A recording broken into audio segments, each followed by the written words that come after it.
truly are.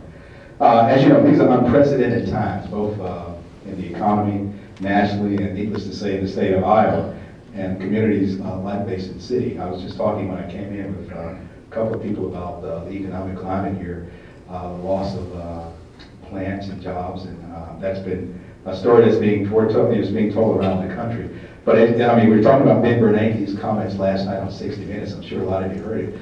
Optimistic, cautiously optimistic, I would say, is the tone from the Federal Reserve System. I still stay in contact with my colleagues there, and the forecasts, while they have been brought down a bit, still call for a turn in the fourth quarter, probably late in the fourth quarter, and we may get 2% for this year, which is positive. You know, there's a saying now that flat is the new growth.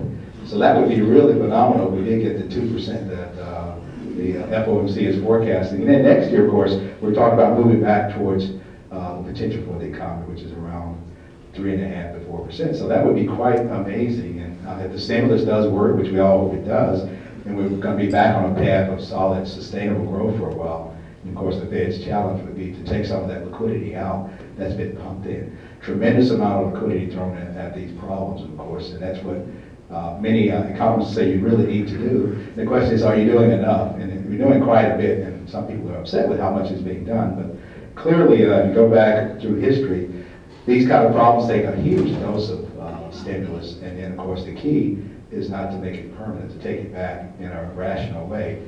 And for the Fed, that would mean raising interest rates from their near zero levels now. And of course, if you don't, we have a huge problem on the other end with inflation.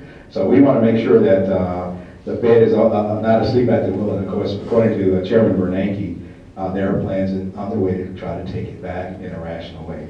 So I'm confident about the turn that is being forecasted, and that the economy will recover and resume a stable path of growth without undue inflation.